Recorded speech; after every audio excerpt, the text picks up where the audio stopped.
اعوذ باللہ من الشیطان الرجیم بسم اللہ الرحمن الرحیم الحمد للہ رب العالمین وصلی اللہ علی سیدنا و نبینا محمد و آلہ الطیبین الطاہرین۔ مرحلہ ثانیہ کے اندر ہماری بعض اشکالات پر وجود ذہنی میں تھی، جس کے اندر پہلے 5 اشکالات کو ذکر کیا جا چکا ہے کہ کم و بیش اشکال پنجم کو چھوڑ کر بقیہ 4 اشکالات جو ہیں وہ ایک دوسرے کے نزدیک ہیں، اور ان کی جو روح ہے وہ خلط بین مفہوم و مصداق یعنی جنبہ مفہومیت وجود ذہنی و جہت مصداقیت وجود ذہنی میں خلط کا نتیجہ ہے، اور ان کا جواب بھی یہی تفکیک بین حمل اولی و حمل شایع یا تفکیک بین جہت مفہومی وجود ذہنی و جہت مصداقی وجود ذہنی کے ذریعے سے دیا گیا ہے۔ اشکال پنجم و اشکال ششم یہ تقریباً ایک ہی فضا میں ہیں، اور ان کی جو روح ہے وہ قول حکما یا قول طبیعیون یعنی جو فزیک دان یا مادی گراں ہیں، جنہوں نے مختلف تجربیات کے ذریعے سے و مختلف اور جدید آلات کے ذریعے سے ادراک اور علم کی توضیح دینے کی کوشش کی ہے، ادراک و علم کے بارے میں وضاحت کرنے کی کوشش کی ہے، عموماً ان کے ذہن میں اس طرح کے امور یا اس طرح کے اشکالات رونما ہوئے ہیں۔ اشکال پنجم کے اندر حکمائے مشا جو قبل از شیخ اشراق یا بعد از شیخ اشراق یا ہمزمان شیخ اشراق، جن کی نگاہ میں صورہائے حسیہ و صورہائے خیالیہ در مقابل معقولات و در مقابل صور عقلیہ، یہ سب کے سب مادی ہیں، اور ہمارے مغز کے اعصاب مادی یا مغز کے اجزاء مادی کے اوپر منطبق ہوتے ہیں، اور اس کے اوپر آ کر یہ چھپ جاتے ہیں، اور وہیں پر ادراک جو ہے وہ رونما ہوتا ہے۔ اور ان کے اوپر جناب شیخ اشراق نے اشکال کیا ہے کہ اگر آپ اس طریقے سے ادراک کی وضاحت کریں و ادراک کی توضیح اس طرح سے دیں، تو یہ جو اشیاء ہیں جتنی بزرگی کے ساتھ ہم ان کو دیکھتے ہیں، صورہائے حسیہ یا صورہائے خیالیہ جو تصاویر ہیں، جو تصویر کی جنس سے ہیں، مفاہیم نہیں ہیں، مفہوم نہیں ہے، یعنی ان میں جہت حمل اولی و حمل شائع کو ہم اس طریقے سے تفکیک نہیں کر سکتے ہیں، چونکہ یہ مفہوم کی سنخ سے نہیں ہے بلکہ تصویر کی جنس سے ہیں، یعنی تصاویر ہیں، اور اس کے اندر الوان، رنگ وغیرہ پائے جاتے ہیں۔ فرماتے ہیں کہ اگر آپ اس کو اجزاء مادی و جسمانی مغز میں قرار دیں، اشکال انتباہ کبیر پر صغیر لازم آتا ہے، اور یہ اشکال واقعا جناب شیخ اشراق کا ان کے اوپر وارد ہے۔ اس سے پہلے کہ ہم اشکال ششم کی جانب آگے بڑھیں، ایک نقطہ جس کی جانب تذکر دینا ضروری ہے، اور درس گزشتہ کے اندر ایک اشارہ اس کی جانب کیا تھا کہ مفاہیم، یہ جو وجود ذہنی کی بات ہے، یہ منحصر در مفاہیم ہے بنابر نظر صدر المتعلقین، لیکن بہت سارے اور اساتید جیسے جناب حضرت استاد آیت اللہ فیاضی، جیسے استاد امین نژاد یا دیگر اور اساتید و خود علامہ طباطبائی کی ان عبارات کہ جو علامہ بدایہ میں و نہایت الحکمہ میں لے کر آئے ہیں، اس سے یہ لگتا ہے کہ علامہ طباطبائی رحمۃ اللہ علیہ ان تصاویر کو، کہ جو تصاویر جزئیہ ہیں، صورت ہیں یعنی شکل ہیں، مفہوم نہیں ہے بلکہ تصویر کی طرح ہیں، یہ ایک رنگ، ایک خاکہ، ایک تصویر کی مانند جو یہ تصاویر ہیں، ان کو بھی علامہ طباطبائی گویا وجود ذہنی کی بحث میں وارد سمجھتے ہیں، اور وجود ذہنی میں سے ہی قرار دیتے ہیں کہ ان تصویر کا 2 پہلو ہے۔ ایک ان تصویر کا پہلو ہے خود تصویر جس جہت سے حکایت از خارج کر رہی ہے، یعنی میرے ذہن میں اس کتاب کی تصویر ہے، اور یہ جو کتاب کی تصویر ہے، اس تصویر کا ایک پہلو کیا ہے کہ یہ اس کتاب خارجی یا اس کتاب خارجی سے ایک نوع حکایت کر رہی ہے، ایک نوع اس کی طرف ذہن کو منتقل کرتی ہے، ہمارے ذہن کو ان امور خارجی کی جانب متوجہ کرتی ہے۔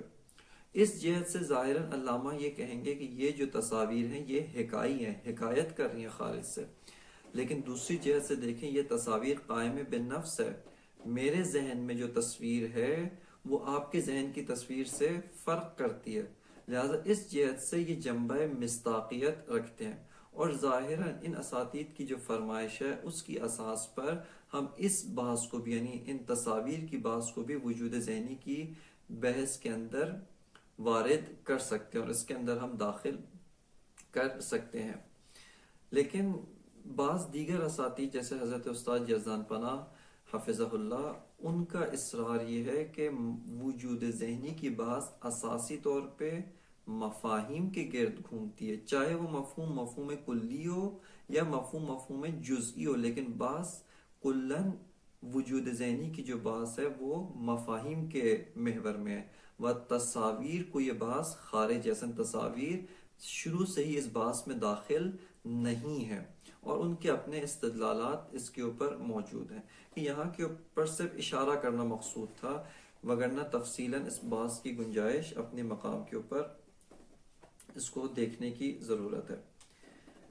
اشکال ششم جو علامہ طباطبائی رحمۃ اللہ علیہ بیان فرماتے ہیں، یہ ایک جہت سے اشکال پنجم کے نزدیک ہے اور اشکال پنجم کے فوراً بعد واقع ہونے کا جو مطلب ہے وہ یہی ہے، اور ایک جہت سے ہم اس اشکال کو ایک قول برائے تبیین علم بھی قرار دے سکتے ہیں. جس طرح سے کہ جہاں پر اقوال علم بیان ہو رہے تھے اس میں ایک وجود ذہنی، ایک قول بشبہ، ایک قول باضافہ، وہیں پہ آپ کی خدمت میں اشارہ کیا تھا کہ ایک قول ہے کہ جس کو علامہ اشکال کے طور پہ ذکر کریں گے، لیکن اس کو ہم ایک مستقل قول کے طور پر بھی دیکھ سکتے ہیں.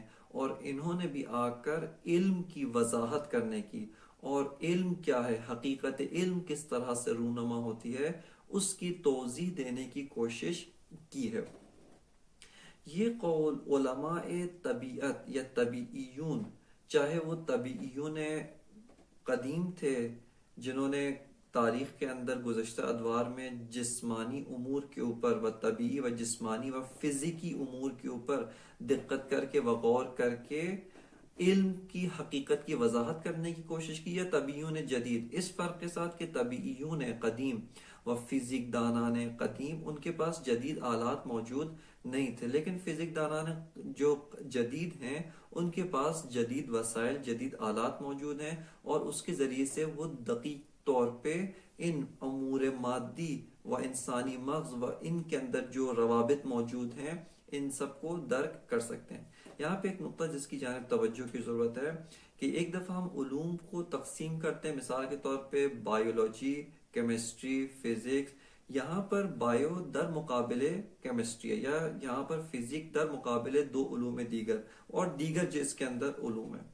لیکن ایک دفعہ ہم فلسفے کے مقابلے میں فزک کہتے ہیں، یا جس طرح سے شروع میں بھی جو تقسیم بیان کی تھی آپ کے یعنی مطالب مقدماتی قبل از ورود بدایت الحکمہ، وہاں پر ذکر کیا تھا کہ فلسفہ جو فلسفہ بمعنی عام ہے وہ اس کی 3 شاخیں ہیں، الہیات یا فلسفہ بمعنی خاص، طبیعیات یا ریاضیات. کہ وہاں پر جو طبیعیات کی اصطلاح موجود ہے یا وہاں پر بھی جو طبیعیات کی اصطلاح استعمال کی جاتی ہے، اس اصطلاح سے کیا مراد ہے؟ یعنی وہ تمام علوم جو مادے سے گفتگو کرتے ہیں، مادیات سے بحث کرتے ہیں، ان سب کو شامل ہے. یعنی ان تمام علوم کو یہ اصطلاح شامل ہے. اس طرح سے نہیں کہ اس طبیعیات کے مقابلے میں ایک علم ہو بایولوجی جس کو زیست شناسی کہا جاتا ہے یا حیاتیات کہا جاتا ہے، اس سے بحث کرے، یا ایک علم ہو علم شیمیا یا علم کیمسٹری جس میں ترکیبات و عناصر سے بحث کیا جائے نا. یہاں پر جب ہم فزک کہتے ہیں یا طبیعیات کہتے ہیں، در مقابلے الہیات ہے جس کے اندر یہ جدید جتنی بھی تقسیمات ہیں جو صرف مادیات سے بحث کرتی ہیں، جسمانیات سے بحث کرتے ہیں، وہ سب کے سب اس کے اندر شامل ہے. ان علماء طبیعیات نے آ کر ادراک کی وضاحت کی ہے اور انہوں نے ادراک کو اس طریقے سے توضیح دیا کہ ان کے جو قول ہے، انہوں نے جو چیز بیان کی ہے اس کو ہم چند مقدمات کی شکل میں اس کی وضاحت کرتے ہیں اور اس کو تفصیل کے ساتھ بیان کرتے ہیں. فرماتے ہیں کہ جب کوئی شے ہمارے حواس، البتہ یہاں پہ ایک نقطہ قبل از ورود، ان کا جو قول ہے وہ قول در مقابل مفاہیم نہیں ہے، بلکہ ان کا قول صور کے بارے میں، صور ہائے حسیہ و صور ہائے خیالیہ، یعنی جو تصاویر ہیں. مثال کے طور پہ میں اس کتاب کی جو تصویر دیکھ رہا ہوں یا اس میز کی جو تصویر دیکھ رہا ہوں یا یہ جو انسان میرے سامنے موجود ہے اس کی جو تصویر ذہن میں آ رہی ہے اس کی انہوں نے وضاحت کی ہے اور اس کی توضیح دینے کی کوشش کی ہے. لہٰذا ان کا جو قول ہے وہ قول اساسی طور پر تصاویر کے بارے میں ہے، نہ کہ ان کا قول مفاہیم کے بارے میں. مفاہیم کے بارے میں انہوں نے بحث نہیں کی.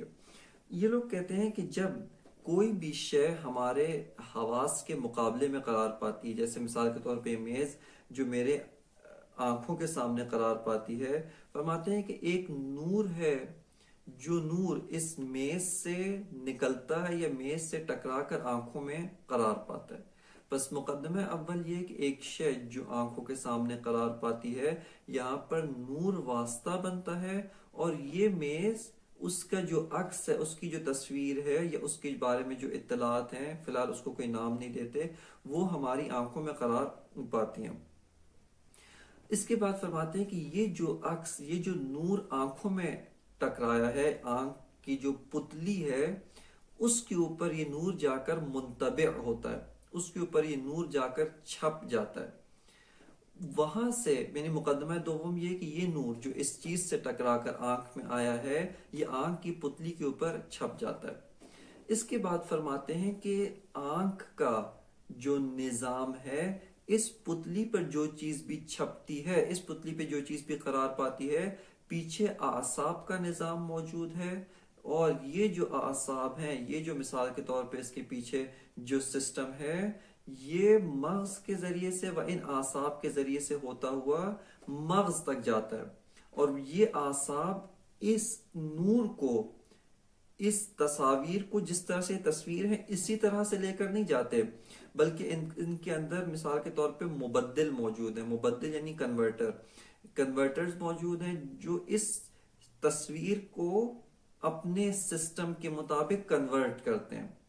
اور یہ جو کنورٹ کرنے کے بعد، یہ جو اس کو تبدیل کرنے کے بعد و تغییر دینے کے بعد مغز تک بھیجتے ہیں. مغز کو مثال کے طور پہ یہ اطلاعات پہنچتی ہیں. مغز تک جب پہنچتی ہیں تو وہاں پر ایک اور طرح کے محاسبات و ایک اور طرح کے جو تبدیلات ہیں و تغیرات انجام دیے جاتے ہیں. اور مغز تک جب یہ اطلاعات پہنچتی ہیں وہاں پر ہمیں ان اشیاء کا، ان امور کا ادراک رونما ہوتا ہے. اور کہتے ہیں کہ آزمائشات یعنی جو تجربات ہم نے کیے ہیں اور اس کے علاوہ جو ہمارے جدید آلات ہیں وہ سب کے سب اسی مطلب کی تائید کرتے ہیں. یعنی ان کے ذریعے سے یہ ساری کے سارے امور، یہ ساری کی ساری چیزیں مورد تائید قرار پاتی ہیں. یہاں پر وہ کہتے ہیں کہ آپ جو حکما جو قائل بوجود ذہنی ہے کہ خود اشیاء اپنی ماہیات کے ساتھ و بانفسہا، خود اشیاء اپنی ذات کے ساتھ نفس میں قرار پاتی ہیں، فرماتے ہیں درست نہیں ہے. یہ کتاب جو اتنی بڑی کتاب ہے کس طرح سے اتنی بزرگی کے ساتھ و اتنے بڑے پن کے ساتھ میری آنکھ کے اوپر چھپ سکتی ہے. یہاں پر آ کر انہوں نے یہ وضاحت کی ہے کہ یہ جو کتاب ہے، مثال کے طور پہ اس کی جو چوڑائی ہے، اس کی جو مثال کے طور پہ طول و عرض ہے، یہ طول و عرض ان میں ایک مناسبت پائی جاتی ہے، ایک تناسب ہے، یعنی ان میں ایک نسبت موجود ہے. مثال کے طور پہ اگر اس کا طول اس کے عرض سے 2 برابر ہے، مثال کے طور پہ اس کتاب کا طول جو ہے مثال کے طور پہ 20 سینٹی میٹر ہے اور اس کا عرض 10 سینٹی میٹر ہے.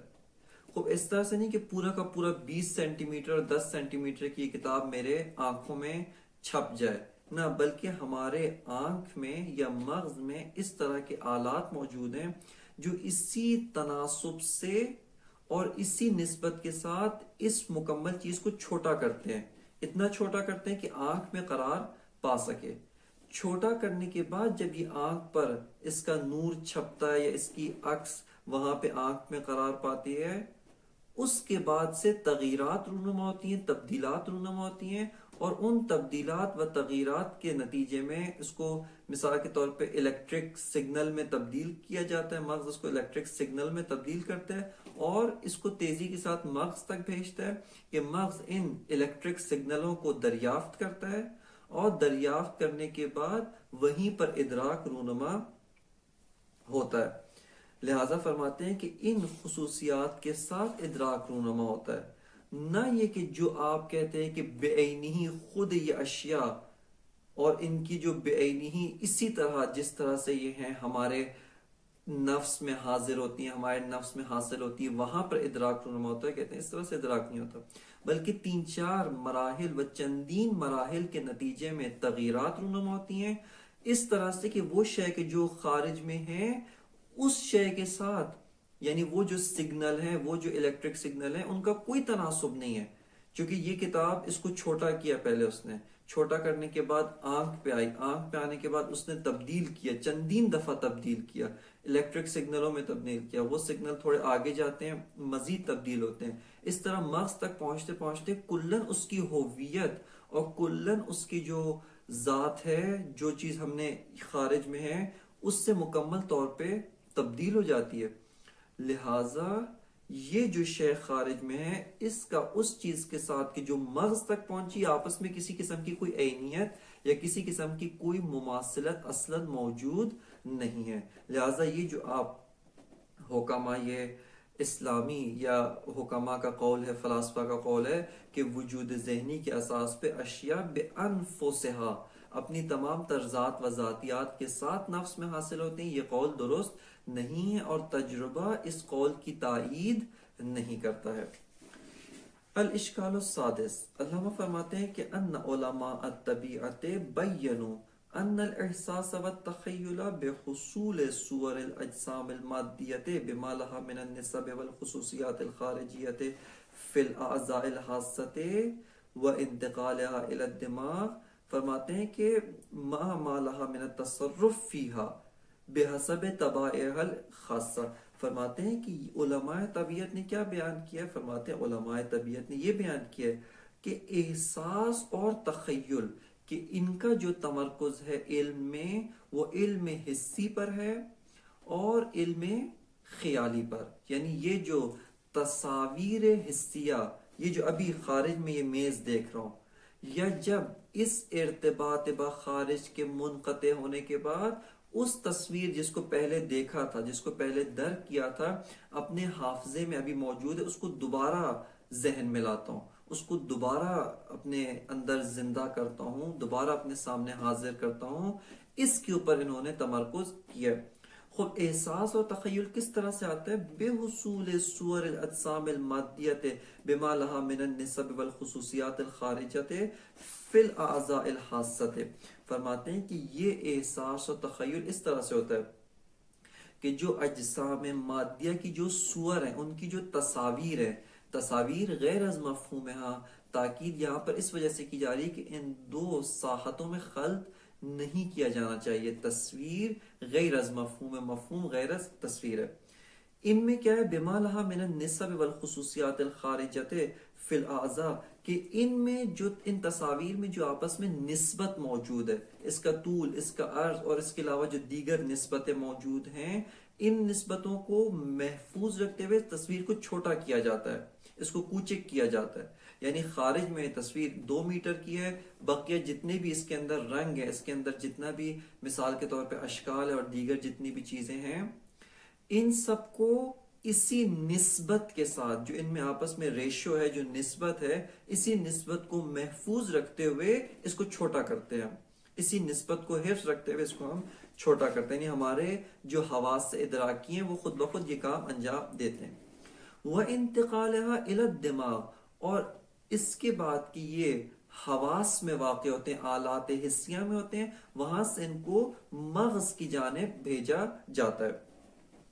لیکن کس کے ساتھ کہتے ہیں؟ مَا لَهَا مِنَ التصرف فِيهَا بِحَسَبِ طَبَائِعَهَا الْخَاصَّةِ. فرماتے ہیں اس کے ساتھ ساتھ کہ جو مغز یا آلات حسیہ یا دیگر جتنے بھی ہمارے آلات ہیں، وہ اس کے اندر تصرف کرتے ہیں، اس کے اندر ایک نوع کا تصرف اور اس کے اندر ایک طرح سے وہ تبدیلی، کئی درجات، کئی مرتبہ تبدیل رونما ہوتی ہے. آنکھ میں آتا ہے ایک نوع تبدیلی، آنکھ کے پیچھے جو مثال کے طور پہ پتلی کے پیچھے ابھی آنکھ ہی ہے، جو کہ آنکھ بھی ایک بہت بڑی چیز ہے، اس کا ظاہری حصہ پتلی ہے، پتلی کے بعد جو اس کا اندرونی حصہ ہے وہاں پر بھیجا جاتا ہے. اس اندرونی حصے کا اعصاب کے اندر بھیجنا، اعصاب سے مغز تک پہنچنا، کئی مرتبہ جو ہے یہاں پر تصرفات رونما ہوتے ہیں بحسب طبائع الخاصہ، کہ اس حادثہ کی، یعنی وہ جو قوہ حسیہ ہے، وہ جو آلت حسیہ، اس کی طبیعت کیسی ہے۔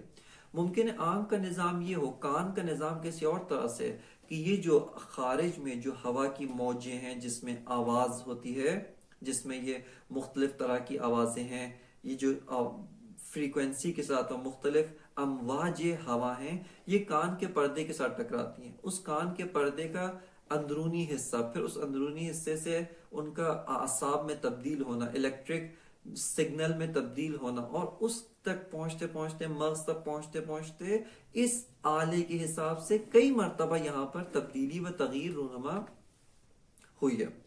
لہذا فرماتے ہیں کہ اس میں بحسب طبائع الخاصہ، کہ اس حسیہ و نظام حسیہ کی جو طبیعت ہے اس کے لحاظ سے جو ہے جو بھی چیز رونما ہوتی ہے۔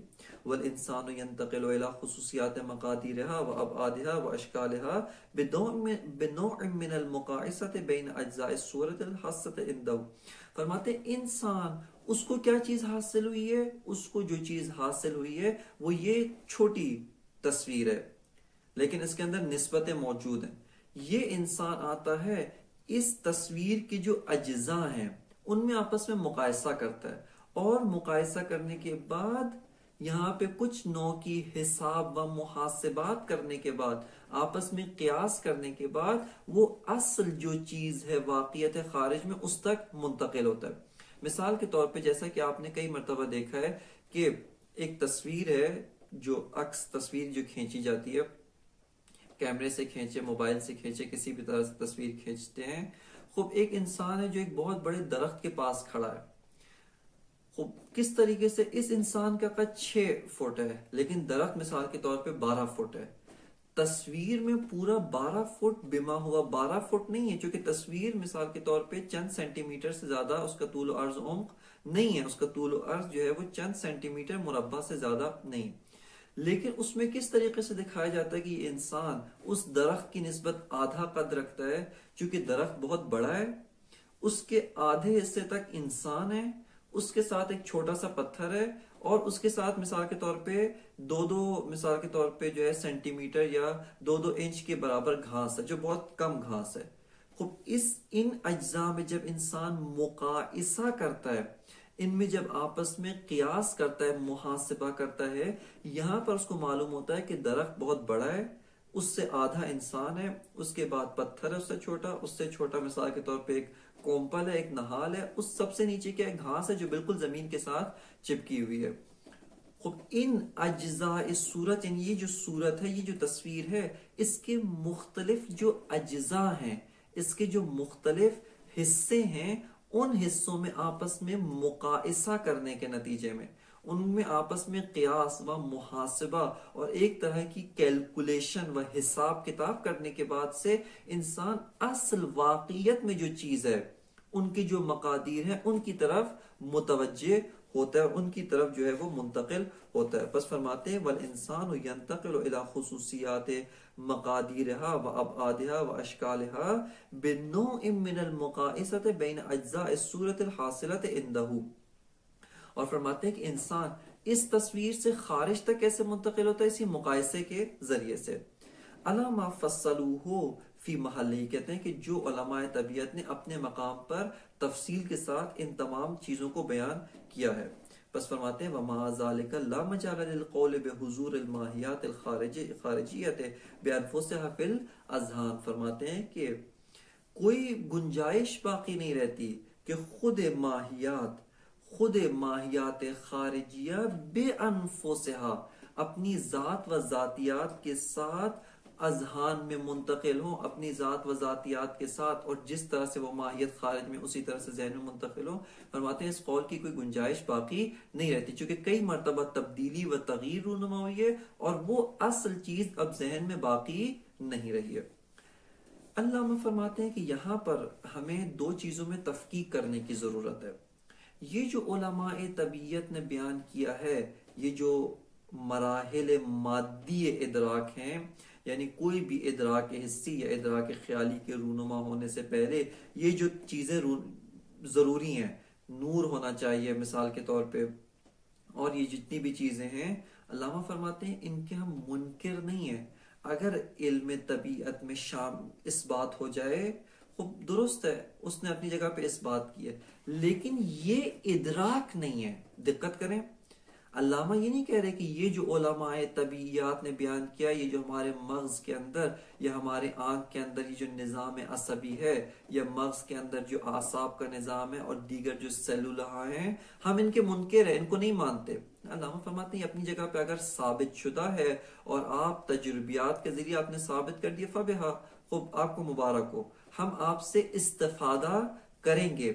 لیکن یہ کہنا کہ یہی تبدیلی کا رونما ہونا اور یہی جو تغییرات و تبدیلیات کا رونما ہونا یہی ادراک ہے، فرماتے ہیں یہ ادراک نہیں ہے، بلکہ یہ مقدمات ادراک ہیں، یہ معدات ادراک ہیں. یہ وہ چیزیں ہیں کہ جو نفس کو ادراک در ساحت تجردی کے لیے آمادہ کرتے ہیں. اگر مثال کے طور پہ نور ہی نہ ہو، اگر یہ اشیاء نہ ہو، میں اپنی آنکھ ہی نہیں کھولتا، اس صورت میں وہ جو ساحت تجردی نفس میں ادراک رونما ہونا چاہیے تھا، وہ رونما نہیں ہوگا. کیوں؟ چونکہ مقدمات ہی فراہم نہیں ہے. یہاں پر مقدمات فراہم نہیں ہے. لہٰذا علامہ فرماتے ہیں کہ یہ جو انہوں نے بیان کیا ہے، اس کو اسباب مقدمہ، اس کو اسباب معدات ہم قبول کرتے ہیں. اگر اس صورت میں قبول کرتے ہیں کہ اگر خود علماء طبیعت و علم فزیک اس کی تائید کرے، اس کو قبول کرے، ہم بھی اس کو قبول کریں گے. لیکن یہ ادراک نہیں ہے. بس علامہ ادراک کیا ہے؟ یعنی ہم علامہ سے پلٹ کے سوال کرتے ہیں وہ آپ کے نزدیک ادراک کیا ہے؟ علامہ فرماتے ہیں کہ ادراک اساسی طور پہ ایک امر مجرد ہے، ایک امر مادی نہیں ہے. جس طرح سے کہ ہم نے اشکال پنجم کے جواب میں بھی فرمایا تھا کہ ادراک اساسی طور پہ ان اجزاء مادی بدن میں رونما نہیں ہوتا، اگرچہ یہ اجزاء مادی بدن، یہ آلات مادی بدن، یہ بدن کے مختلف جو اعضاء و مختلف جو اجزاء ہیں، ان کا فعالیت کرنا، ان کا فعل و انفعال کرنا، یہ ادراک کے لیے معد ہے، زمینہ ساز ہے، مقدمہ واقع ہوتا ہے. لیکن یہی ادراک نہیں ہے. ادراک سارے کا سارا انہی میں منحصر نہیں ہو جاتا ہے، بلکہ یہ سب کے سب زمینہ فراہم کرتے ہیں، معدات ہیں. اس معدات کے نتیجے میں ہمارے نفس میں ادراک رونما ہوتا ہے. ہمارے نفس میں خود ماہیت اشیاء رونما ہوتے ہیں، ہمارے نفس میں خود ذات اشیاء رونما ہوتی ہیں، ذات اشیاء واقع ہوتی ہیں. وگرنہ علامہ فرماتے ہیں کہ خوب، اگر ہم آپ کی بات کو قبول کریں کہ ادراک مادی ہے، منحصر در مادہ ہے، اور یہی جو تبدیلیات رونمائی ہیں، یہ جو تصویر آنکھ میں آئی، آنکھ نے اس کو تبدیل کیا، پھر آنکھ کے پیچھے جو نظام ہے اس نے اس کو الیکٹرک جو ہے سگنل میں تبدیل کیا، پھر اس نے مغز کو بھیجا، مغز نے اس کو ڈی کوڈ کیا، اس کو دوبارہ پڑھا، اور مثال کے طور پہ یہاں پر ادراک رونما ہے. علامہ فرماتے ہیں سفسطہ ہے. اصل وہ جو چیز آپ کو کیسے پتا کہ یہ جو میرے مغز نے جس کو درک کیا یہ وہی شے خارجی ہے؟ ممکن ہے کہ مغز نے اس کو اتنا تبدیل کیا، اتنا تبدیل کیا، ایک شے دیگر بن گئی ہو، اساسی طور پہ خارج میں ایک شے دیگر موجود ہو. بس یہ جو آپ نے درک کیا ہے، اس کا شے خارجی کے ساتھ کیا ارتباط ہے؟ آپ کس مجوز و مبرر کی اساس پہ کہتے ہیں کہ میں نے اس کتاب کو درک کیا ہے؟ یعنی اس کا مجوز کیا؟ دقت کریں، علامہ کس نقطے کے اوپر حساسیت دکھا رہے ہیں.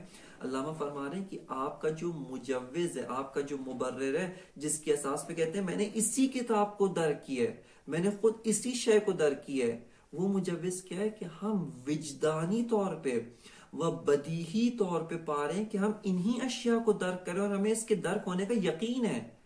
نہ یہ کہ ہم ان الیکٹرونز کو درک کرتے ہیں اور ہمارے مغز میں وہ الیکٹرون پہنچ کر اس کو نفس ڈی کوڈ کرتے اور پھر ہمیں پتہ چلتا خارج میں کیا ہے. فرماتے ہیں اگر اس طریقے سے ہو، اس معلوم کا، یہ جو معلوم خارج میں ہے اور جو علم ہمارے ذہن میں ہے، ہمارے نفس میں ہے، ان میں آپس میں کوئی رابطہ نہیں ہے، اور یہ منجرب سفسطہ ہے. سفسطہ بے معنی این کہ ہمارا اساسی طور پہ خارج کے ساتھ کسی قسم کا کوئی ارتباط نہیں ہے، اور نہ یہ کہ ابھی ارتباط نہیں ہے، بلکہ کلی طور پہ خارج کے ساتھ ارتباط برقرار کرنا ممکن ہی نہیں ہے. اور یہ سفسطہ ہے کہ وجدانی طور پہ ہم پاتے ہیں کہ سفسطہ باطل ہے. والجواب عنہ، علامہ فرماتے ہیں ان کا جو اشکال ہے یا در حقیقت ان کا جو قول ہے اس کا جواب کیا ہے. فرماتے ہیں انما ذکروہ من الفعل والانفعال المادی عند حصول العلم بالجزئیات فی محلہ. علامہ فرماتے ہیں کہ یہ جو انہوں نے ذکر کیا ہے کہ حصول علم کے وقت یہ جو تصویرات حسیہ و تصاویر خیالیہ جب نفس میں حاصل ہوتی ہیں اس وقت ہمارے بدن میں ایک فعل و انفعال مادی رونما ہوتا ہے. ہمارے بدن میں بعض کیمیکل بعض شیمیائی جو ترکیبات ہیں ان میں تبدیلی رونما ہوتی ہے. علامہ فرماتے ہیں اپنی جگہ پہ مطلب یہ کہ اگر وہاں پر ثابت شدہ ہے ہم انکار نہیں کریں گے، اگر وہاں پہ محل تردید ہے ہم اس کو اسی طرح سے دیکھیں گے. لیکن ہر علم کا کام اسی علم کو کرنا چاہیے. ہم فلسفے میں بیٹھ کر علم فزیک میں جس جہت سے کہ علم فزیک ہے ہم اس میں دخالت نہیں کریں گے، بلکہ وہاں پر جو ان کے حکماء و ان کے جو علماء ہیں ان کی رائے اور ان کی جو نظر ہے اس کو احترام کی نگاہ سے دیکھیں گے، بشرط کہ خود ان کے نزدیک ثابت شدہ ہو. نہ یہ کہ ایک نے آ کر ایک نظریہ پیش کیا، دوسرے نے رد کیا، تیسرے نے پھر اس کو اس بات کیا، چوتھے نے پھر رد کیا، حتیٰ کہ وہ خود بھی کہتے ہیں کہ علم فزیک کے اندر کوئی شے بھی قابل اثبات نہیں ہے، اس اساس پہ نہیں. لیکن جو چیز واقعا ان کے نزدیک اثبات شدہ ہے اور ثابت شدہ ہے ہم اس کو رد نہیں کریں گے. لہٰذا یہ جو علامہ فرماتے ہیں کہ فی محل ہی، یعنی اس کے بارے میں بحث کرنا، اس کے بارے میں گفتگو کرنا، اس کو اثبات کرنا یا نفی کرنا، یہ اپنے مقام پر یہ اپنے علم کا کام ہے. یہ اساسی طور پہ اس علم کا کام ہے اور وہ علم اس کو اثبات کرے، ہم اس سے استفادہ کریں گے. لیکن ہمارا مدعا کیا ہے، فیلسوف کا مدعا کیا ہے؟ دقت کریں، علامہ فرماتے ہیں لیکن هذه الصور المنتبعة المغايرة للمعلومات الخارجية ليست هي المعلومة بالذات بل هي معدات تهيئ النفس لحضور الماهیات الخارجیة انتہا بوجود مثالی غیر مادی. علامہ فرماتے ہیں لیکن یہ جو صور ہے جو منتبع ہوئی ہیں ہمارے اعضاء میں اور چندین مرتبہ تبدیل ہوئی ہیں اور معلومات خارجیہ سے کلی طور پہ مغایر ہیں، فرماتے ہیں کہ یہ صور معلوم بالذات نہیں ہے. بس پھر یہ کیا ان کا کردار کیا؟ فرماتے ہیں بل یہ معدات، یہ معد ہے، مقدمات ہیں، زمینہ ساز ہیں، زمینہ فراہم کرتے ہیں، نفس کو آمادہ کرتے ہیں تاکہ خود ماہیات خارجیہ اپنے وجود مادی کے ساتھ نہیں بلکہ اپنے وجود تجردی مثالی کے ساتھ ہمارے ساحت نفس میں حاضر ہوں. وَإِلَّا سے مراد کیا ہے کہ اگر یہی صور منتبعہ جو امور خارجیہ کے ساتھ کلن مغایر ہے، جیسا کہ آپ خود کہتے ہیں کہ کئی مرتبہ یہاں تبدیلی رونمائی، تغییر رونمائی، فرماتے ہیں وَإِلَّا اگر یہی معلوم بالذات ہوں، ہم انہی کو صرف درک کرتے ہوں، نہ یہ کہ ہمارے نفس کے اندر ساحت تجردی مثالی میں علم رونما ہوتا ہو، بلکہ خود یہی صور ہمارے لیے معلوم بالذات ہے. علامہ فرماتے ہیں وَإِلَّا لازمت سفسطہ، تو یہاں پہ سفسطہ لازمات ہے. سفسطہ بمعنی انکار علم، اصل علم نہیں ہے ہمیں خارج کا. نہ صرف یہ کہ علم نہیں ہے بلکہ علم اساسی طور پہ محال ہے. فرماتے ہیں کیوں؟ لمکان المغایرت بین الصور الحاصلت فی اعضاء الحس والتخیل وبین ذوات الصور. علامہ فرماتے ہیں کہ وہ جو ذوات الصور ہے، وہ جو اشیاء خارجیاں ہیں، وہ جو ان کی ماہیات ہیں، ان میں اور وہ صور، وہ تصاویر کے جو ہمارے حواس میں و تخیل میں حاضر ہوئی ہیں و تخیل میں حاصل ہوئی ہیں، ان میں مغایرت ہے.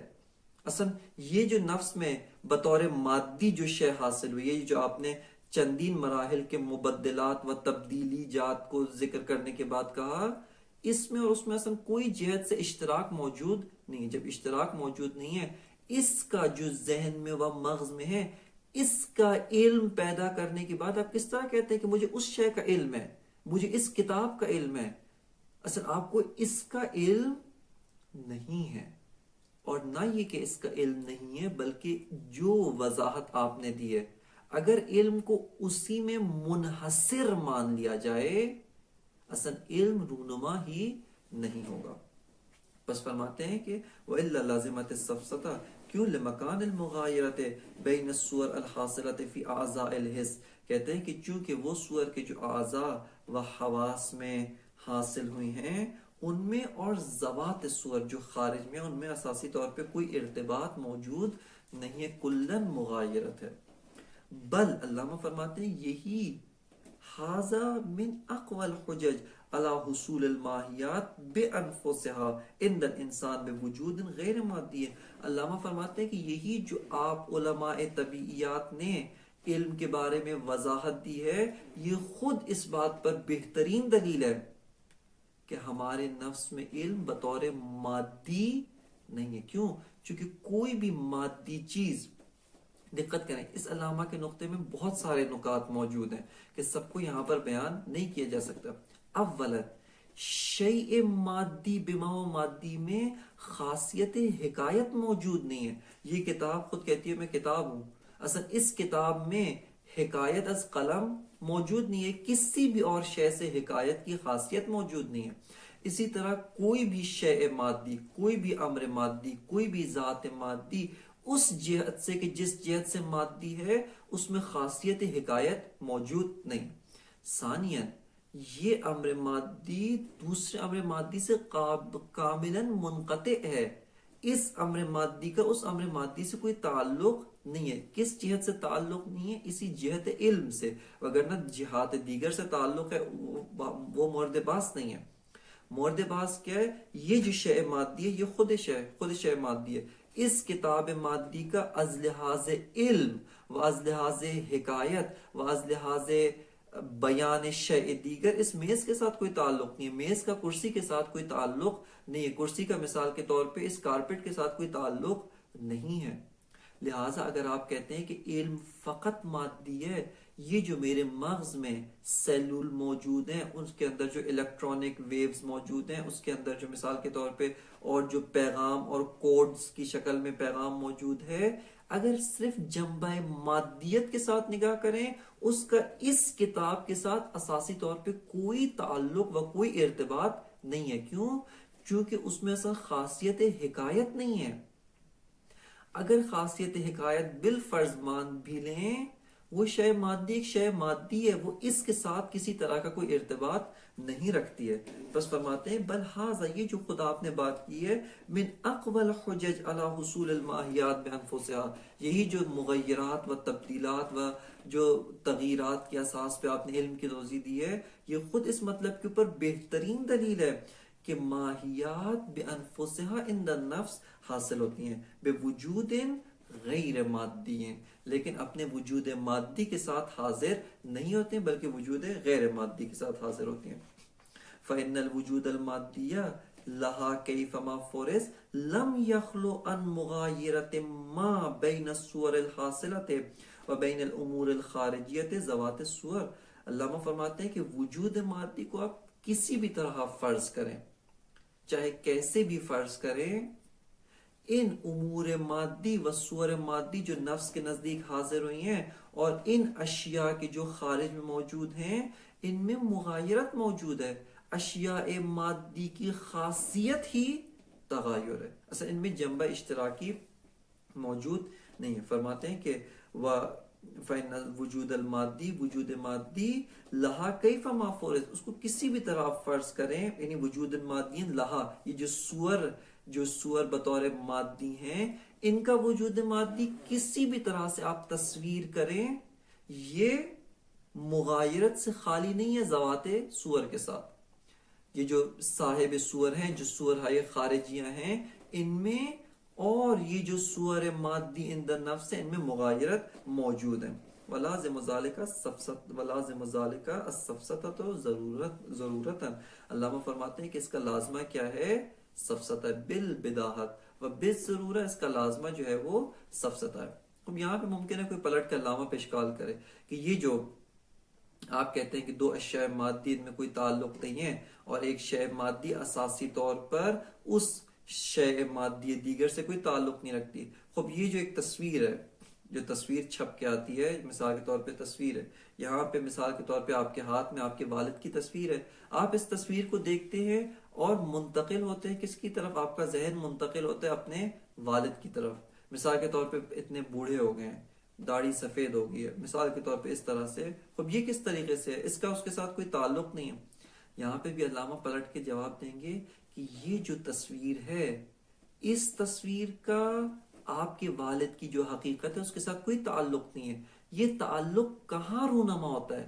یہ تصویر جو رنگیں ہیں، رنگوں کا مجموعہ ہے، کالا ہے، سفید ہے، مختلف رنگ ہے، ان رنگوں کی جو ترکیبات ہے، ان ترکیبات میں جب ہمارا نفس ادراک کرتا ہے، وساحت حصولی نفس میں یہ واقع ہوتے ہیں، اور چونکہ ہم نے اپنے والد کو پہلے سے دیکھا ہوا ہے خارج از تصویر، تصویر کے علاوہ ان کو واقعیت میں بھی دیکھا ہے، اب تصویر میں ان کو دیکھتے ہیں، لہٰذا یہ جو دو امور ہیں بطور تجردی جب ساحت تجردی نفس میں واقع ہوتے ہیں، یہاں پر آپس میں ان میں ایک ارتباط و مقایسہ وجود میں آتا ہے، وگرنہ اساسی طور پہ یہ رنگ ہے، وہ جوہر ہے، یہ عرض، اصلا کیا تعلق ہے ان میں؟ خارج از نفس، خارج از حیطہ نفس، ادراک کے لحاظ سے ان میں کوئی تعلق موجود نہیں، بلکہ یہ جو تعلق ہے، یہ جو ادراک ہے، یہ ساحت تجردی نفس میں رونما ہوتا ہے، اور اس ساحت تجردی نفس میں چونکہ ان رنگوں کو اس خاص ترکیبات کے ساتھ جب اکٹھا کیا جائے تو یہاں پر ہمارے ذہن میں جو تصویر ادراک ہوتی ہے وہ مثال کے طور پہ اپنے والد کی تصویر ہے، اس تصویر کو ایک طرف رکھتے ہیں، اور وہ جو ہم نے پہلے مثال کے طور پہ 1 سال پہلے یا 1 ماہ پہلے جو ان کو دیکھا تھا حضوراً واقعاً آمنے سامنے جو دیکھا تھا، ان دو میں جب آپس میں مقایسہ کرتے ہیں، یہاں پر ان میں ادراک رونما ہوتا ہے کہ یہ انہی کی تصویر ہے، بس ادراک ساحت حصولی یا ساحت تجردی نفس میں رونما ہوتا ہے، وگرنہ مادہ بما ہوا مادہ، اس میں کسی قسم کا کوئی ادراک نہیں ہے۔ کہ اس مطلب کی جو دوستان وضاحت کے طور پہ وہ تفصیلات دیکھنا چاہتے ہیں، حتماً علامہ طباطبائی و شہید مطہری رضوان اللہ تعالی علیہ کی جو کتاب ہے، کہ علامہ نے متن لکھا ہے، شہید نے اس کی شرح کی ہے، وہ اس کے اوپر حاشیہ و تعلیقہ لگایا ہے، اصول فلسفہ و روش ریالزم، اس کے پہلے 4 جو مقالات ہیں، مقالہ اول، دوم، سوم و چہارم، ان کی جانب حتماً رجوع کریں کہ وہاں پر تفصیل کے ساتھ علامہ نے اس قول کو ذکر کیا اور اس قول کے اوپر اشکالات کو مطرح فرمائے ہیں۔ الاشکال السابع، 7واں جو اشکال ہے، یہ اشکال بھی روح کے لحاظ سے اور اپنی ذات کے لحاظ سے پہلے جو اشکالات تھے، اشکال دوم، سوم و چہارم، ان کے ساتھ جو ہے وہ مماثلت رکھتا ہے، وہ ان کے ساتھ اپنی روح میں شریک ہے، اور درست یا حق مطلب یہ تھا کہ علامہ طباطبائی اس کو اشکال پنجم کے طور پہ قرار دیتے تاکہ ایک ہی سنخ کے اشکالات کو اکٹھے جمع کرتے، اور اشکال پنجم و ششم جو ایک دوسرے کے ساتھ نزدیک ہیں ان کو اکٹھے ذکر کرتے، لیکن علامہ طباطبائی نے اس کو اشکال ہفتم کے طور پہ مطرح فرمایا ہے۔ علامہ فرماتے ہیں کہ اس اشکال میں مستشکل یہ جواب دے، اشکال یوں کرتا ہے، کہتے ہیں کہ آپ جو قائلین بے وجود ذہنی ہیں، آپ جو اس مطلب کے قائل ہیں کہ وجود ذہنی کی اساس پر ماہیات اپنی ذوات کے ساتھ حاضر ہوتی ہیں، اپنی ذوات کے ساتھ ہمارے نفس میں موجود ہوتی ہیں۔ خوب علامہ فرماتے ہیں کہ مستشکل، یعنی علامہ مستشکل کا قول کہتے ہیں کہ اس کی نتیجہ کیا ہے؟ کہتے ہیں اس کا نتیجہ یہ ہے کہ ایک ہی شے جزئی بھی ہو اور کلی بھی ہو، کہ یہاں پر جزئی اور کلی کی اصطلاح میں ہمیں فرق کرنے کی ضرورت ہے۔ ایک مرتبہ یعنی یہاں پر ابھی ہم پہلے جزئی اور کلی کی اصطلاح کو بیان کرتے ہیں، اس کے بعد اشکال کو تقریر کریں گے۔ ایک مرتبہ جزئی اور کلی کو علم منطق میں کہا استفادہ کیا جاتا ہے کہ کلی سے مراد کیا ہے؟ وہ مفہوم کہ جو ینطبق علی کثیرین یا قابلیت انطباق بر کثیرین کم از کم رکھتا ہے، یعنی وہ مفہوم کہ جو حتماً قابلیت انطباق ولا ان کی کہ اس کا ایک ہی مصداق کیوں نہ ہو۔ مثال کے طور پہ مفہوم آفتاب یا خورشید، یہ جو مفہوم خورشید یا آفتاب یا سورج ہے، خارج میں اس کا ایک ہی مصداق ہے، لیکن خود مفہوم بما و مفہوم اس میں صلاحیت انطباق بر کثیرین موجود ہے۔ اگر 50 سورج بھی ہوں، یہ سب کے اوپر صدق کرتا ہے. لہٰذا مفہوم کا کلی ہونا یا جزئی ہونا اس کے مصادیق بالفعل سے تعلق نہیں رکھتا ہے، جیسا کہ علم منطق میں جناب مرحوم مظفر نے اس بات کی جانب توجہ کی و دیگر اہل منطق نے بھی اس کی طرف اشارہ کیا ہے. لیکن اس کے مقابلے میں مفہوم جزئی ہے کہ جس میں اساساً صلاحیت انطباق بر کثیرین نہیں ہے، بلکہ اس میں صرف ایک ہی شے کے اوپر منطبق ہونے کی صلاحیت ہے. صلاحیت انطباق بر کثیرین اساسی طور پہ اس میں موجود نہیں ہے، اگرچہ اس میں صلاحیت انطباق ہے. جو کلی و جزئی در علم منطق ہے اس کا مقسم مفہوم ہے، اور مفہوم میں اساساً صلاحیت انطباق موجود ہے. لیکن جو مفہوم کلی ہے صلاحیت انطباق بر کثیرین ہے، مفہوم جزئی میں صلاحیت انطباق ہے لیکن کثیرین کے اوپر قابل صدق نہیں ہے. ایک اصطلاح کلی اور جزئی علم فلسفہ میں استعمال ہوتی ہے کہ کلی، اور یہ جو تقسیم ہے یہ تقسیم وجود کی ہے کہ وجود یا کلی ہے یا جزئی ہے، کہ یہاں پر کلی سے مراد کلی منطقی نہیں ہے، وہ جزئی سے مراد جزئی منطقی نہیں ہے، بلکہ اساسی طور پہ مقسم ہی جدا ہے و اصطلاحات جدا ہے، اگرچہ ایک ارتباط موجود ہے لیکن اصطلاح جدا ہے. جب ہم کہتے ہیں کہ الوجود اما کلی او جزئی، کلی سے مراد وہ وجود ہے جس میں انطباق کی صلاحیت ہو، ولو ان کے وہ ایک پر منطبق ہو یا ایک سے زیادہ پر منطبق ہو. بس جب کہتے ہیں کہ وجود یا کلی ہے یا جزئی، اور وجود کلی سے مراد وہ وجود ہے جس میں اساساً صلاحیت انطباق پائی جاتی ہے. وجود جزئی وہ وجود ہے جو متشخص ہے، جو اساساً و اصلاً صلاحیت انطباق ہی نہیں رکھتا ہے، اس میں سرے سے صلاحیت انطباق ہی موجود نہیں.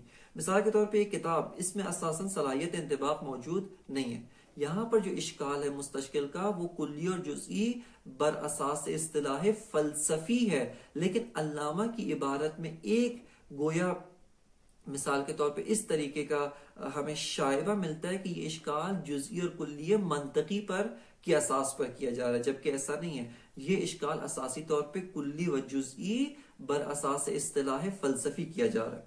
خوب مستشکل کہتا ہے کہ یہ جو آپ حکمہ قائل ہیں کہ ماہیات بے ذواتہا اور بے انفسہا ہمارے ذہن میں آتی ہیں، فرماتے ہیں اس کا لازمہ کیا ہے کہ ایک ہی شے کلی بھی ہو، کلی فلسفی قابلیت انطباق رکھتی ہو، وہی شے کلیت معذرت جزئیت فلسفی رکھتی ہو، اصلا قابلیت انطباق نہیں رکھتی، اور یہ اجتماع نقیضین و محال ہے. فرماتے ہیں کہ اس کا تلازم کیا ہے. کہتا ہے کہ یہ جو آپ کہتے ہیں کہ میں ماہیت انسان کو تصور کرتا ہوں، خود ماہیت انسان کو تصور کیا، یہ ماہیت انسان خود انسان ہے. انسان قابلیت انطباق رکھتا ہے، زید کے اوپر بھی منطبق ہے، بکر پہ بھی منطبق ہے، عمر پہ بھی منطبق ہے، کثیرین پر منطبق ہے. کہ یہاں پر علامہ نے جو کلی کی تعریف کی ہے وہ یصدق علی کثیرین کے طور پہ کی ہے، جبکہ کلی فلسفی میں یصدق شرط ہے، صدق شرط ہے، انطباق شرط ہے، انطباق بر کثیرین شرط نہیں ہے. مفہوم زید کہ جو میرے ذہن میں موجود ہے یہ صرف زید پر منطبق ہے، لہذا کلی فلسفی ہے لیکن کلی منطقی نہیں ہے. ان میں ہمیں دقت کرنے کی ضرورت ہے. بس مستشکل کہتا ہے کہ یہ جو انسان ہے یہ یصدق علی کثیرین، اس میں قابلیت صدق پائی جاتی ہے، لہذا یہ کلی ہے. لیکن دوسری جہت سے دیکھیں یہ جو مفہوم انسان میرے ذہن میں ہے اس مفہوم انسان سے کہ جو آپ کے ذہن میں فرق رکھتا ہے، یہ دو مفاہیم ہیں.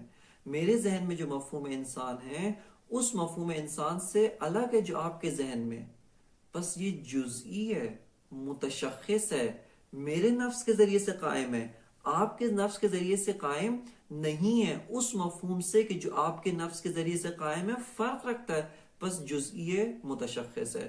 اور ایک ہی شے کلی و جزئی نہیں ہو سکتی چونکہ اجتماع نقیضین ہے، لہذا تعلی فاسد و باطل ہے، پس قول بے وجود ذہنی بھی باطل ہے. علامہ فرماتے ہیں کہ یہاں پر آپ نے خلط بین حمل اولی و حمل شائع کیا ہے، یا خلط بین جہت مفہوم و جہت مصداق کیا ہے۔ جس جہت سے یہ وجود ذہنی حکائی ہے، مقیس الی الخارج ہے، خارج کی طرف قیاس کرتے ہیں، خارج سے حکایت کرتا ہے، وہ مفہوم ہے۔ یصدق علی کثیرین، یہ اساسی طور پہ یصدق و ینطبق، اس میں صلاحیت انطباق پائی جاتی ہے۔ اس جہت سے یہ کلی فلسفی ہے، لیکن اس کی جو جہت غیر حکائی ہے، جس جہت سے ایک وجود خارجی در مقابل وجود ذہنی ہے، جس جہت سے قائم بالنفس ہے، جس جہت سے ماہیت کیف نفسانی رکھتی ہے، یہ ایک امر جزئی متشخص ہے، وغیر از ان مفہوم ہے، اس مفہوم کے علاوہ ہے جو آپ کے نفس میں موجود ہے۔ لہذا فرماتے ہیں کہ اس جہت سے یہ جزئی متشخص ہے، ان دو جہات میں تفکیک کریں، وہی اشکال خلط بین دو جہات ہے۔ الاشکال السابع ان لازم القول بالوجود الذہنی، قول بوجود ذہنی کا لازمہ کیا ہے؟ کون الشیء الواحد کلیا و جزئیا معا، کہ بیک وقت ایک ہی شے کلی بھی ہو جائے و جزئی بھی ہو جائے۔ و بطلانہ ظاہر، فرماتے ہیں کہ اس کا باطل ہونا واضح ہے، کیوں؟ چونکہ اس کا لازمہ اجتماع نقیضین ہے۔ بیان الملازمہ ان ماہیت الانسان، فرماتے ان ماہیت الانسان المعقولت، ان ماہیت الانسان المعقولتا، کہ یہ ماہیت انسان جس کو ہم نے تعقل کیا ہے، مفہوم ہے۔ دقت کریں، دوبارہ علامہ پلٹ کے مفہوم کی طرف آ گئے۔ نہ ماہیت انسان جس کو میں نے تصویر کیا، جس کو میں نے تعقل کیا ہے، مفہوم ہے۔ فرماتے ہیں ان ماہیت الانسان المعقولتا مثلا من حیث تجویز العقل صدقہ علی کثیرین کلیتا، کہتے ہیں جس جہت سے عقل اس کو جائز قرار دیتی ہے صدق بر کثیرین، جبکہ یہاں پہ کہنا چاہیے تھا جس جہت سے عقل اس میں صدق کو جائز قرار دیتی ہے۔ صدق بر کثیرین کلیت فلسفی کے لیے شرط نہیں ہے، بلکہ اصل صدق و اصل انطباق شرط ہے۔ فرماتے ہیں کہ من حیث تجویز العقل صدقہ علی کثیرین کلیتاً، جس جہت سے عقل اس کو صدق بر کثیرین قرار دیتی ہے، کلی ہے۔ ومن حیث حصولها للنفس عاقلها الشخصیت وقیامها بها جزئیت متشخصة بتشخصها متمیزة من ماہیت الانسان المعقولة لغیر تلك النفس۔ علامہ فرماتے ہیں لیکن جس جہت سے یہ ماہیت نفس کے لیے حاصل ہے، عاقلہا کی جو نفس اس ماہیت کو تعقل کرتا ہے، الشخصیت، اور یہ ماہیت شخصی ہے، وقیامہا بہا، اور اس ماہیت کا اس نفس کے ذریعے سے قائم ہونا، یہ کیا ہے؟ جزئیت، جزئی ہے، متشخصت، یہ ماہیت متشخص ہے، بے تشخصہا، اس نفس کے تشخص کے ذریعے سے یہ ماہیت متشخص ہے، متمیزت من ماہیت الانسان المعقولۃ لغیر تلک النفس من النفوس، اور یہ اس نفس کے علاوہ دیگر نفوس نے جس ماہیت انسان کو تعقل کیا ہے، ماہیت انسان کو درک کیا ہے، اس سے فرق رکھتی ہے۔ فَهِيَ كُلِّيَّةٌ وَجُزْئِيَّةٌ مَعًا، بس ایک ماہیت انسان یہ کلی بھی ہے، جزئی بھی ہے۔ اللہ فرماتے ہیں والجواب عنہ ان الجہت مختلفۃ، جہات مختلف ہیں، ان دو جہات میں اب تفکیک کریں۔ فَهِيَ مِنْ حَيْثُ إِنَّهَا وجود ذہنی مقیس الی الخارج کلیۃ، فرماتے ہیں جس جہت سے وجود ذہنی ہے، مقیس الی الخارج ہے، حاکی از خارج ہے، کلی ہے۔ تقبل الصدق علی کثیرین، یہاں پہ دوبارہ پھر علامہ صدق بر کثیرین کو لے آئے ہیں، جبکہ کہنا چاہیے تھا تقبل اصل الصدق، اصل صدق کی بات ہے، نہ صدق بر کثیرین۔ ومن حیث انہا کیفیت نفسانیت من غیر مقایست الی الخارج جزئیت، اور فرماتے ہیں جس جہت سے یہ کیف نفسانی ہے، اپنی جہت غیر حکائی و جہت غیر مقیس، اس جہت سے اگر نگاہ کریں، فرماتے ہیں یہ جزئی فلسفی ہے۔ بحمد اللہ و قوتہ، مرحلہ ثانیہ یہاں پر اختتام پذیر ہوتا ہے۔ اس کے بعد سے علامہ طباطبائی رحمۃ اللہ علیہ وجود کی بارے میں ایک اور مباحث تقسیم وارد ہوتے ہیں کہ وجود یا فی نفسی ہے یا فی غیر ہی ہے، اور اس کے بارے میں مزید تقسیمات کو مرحلہ ثالثہ کے اندر ذکر فرماتے ہیں کہ انشاءاللہ درس بعدی کے اندر اس کی جانب توجہ کریں گے اور تفصیل کے ساتھ ان مطالب سے اپنا حظ علمی حاصل کریں گے۔ وصلی اللہ علی سیدنا و نبینا محمد و آلہ الطیبین الطاہرین.